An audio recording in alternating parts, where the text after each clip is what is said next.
আপনারা তো জানেন গত ১১ তারিখে আমরা এই যে জনগণ এলাকায় আমরা এই মস্তকবিহীন, মাথা ছাড়া এবং হাতের কবজিবিহীন একটা লাশ পেয়েছিলাম। এবং আমরা আমাদের যে আবেদনের টিম, আমাদের এসানুর মোহাম্মদ, আমাদের যে ময়নাতদন্ত কর্মকর্তা রাজীব সহ আমরা আমাদের যে টিম আমরা ওইদিন লাশটা উদ্ধার করেছিলাম। এবং আমরা ওইদিন এই যে বাসা বাড়িতে এই ঘটনাটা ঘটেছিল, আমরা প্রথমে ধরে নিয়েছিলাম যে এখানে মানে যে লাশটা পেয়েছিলাম ওই লাশটা ওই বাসা বাড়ির লাশ।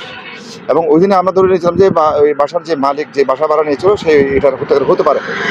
পরবর্তী পর্যায়ে আমরা তথ্যবিধি সহায়তা নিয়ে আমাদের যে টিম, মামলা তদন্তকারী সহ আমরা ডিএমপি ডিবির পুলিশ সহায়তা আমরা অভিযান চালিয়ে আমরা আসামিকে আমরা গ্রেপ্তার করতে সমর্থ হয়েছি। এবং আজকে আমরা দুপুর 12 কোটির সময় আমরা আসামি সহ আমরা থানায় হাজির হয়েছি।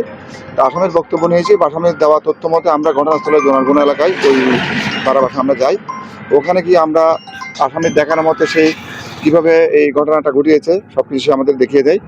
এবং তার দেওয়া তথ্য মতে আমরা স্থানীয় মেম্বার সহ অন্যান্য লোকজনের উপস্থিতিতে আমরা ঘটনায় ব্যবহৃত যে ছুরিটা আমরা উদ্ধার করতে সমর্থ হয়েছি। এবং এই যে ঘুমের ওষুধ মেশানো যে আপনার যে রসমালাই, যে মিষ্টি, আমরা সেই বাক্সটা সংগ্রহ করেছি এবং সেখানে কিছু মিষ্টির অংশ আমরা পেয়েছি।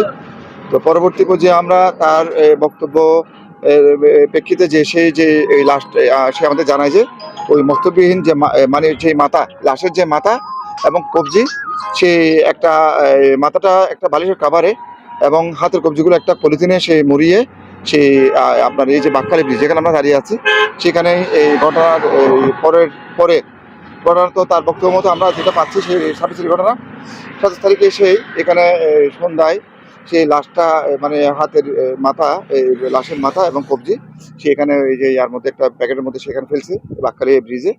তা আমরা অলরেডি ডুবুরি টিম, আমাদের যে ডুবুরি টিমের সাহায্য নেওয়ার জন্য আমরা অপেক্ষায় আছি। তো তার বক্তব্য মতো আমরা এখানে পরবর্তী অংশ তদন্তের অংশ হিসেবে আমরা মাথা, যে লাশের মাথা, বিক্রির লাশের মাথা এবং কবজি উদ্ধারের জন্য আমরা আমাদের প্রস্তুতি গ্রহণ করতেছি।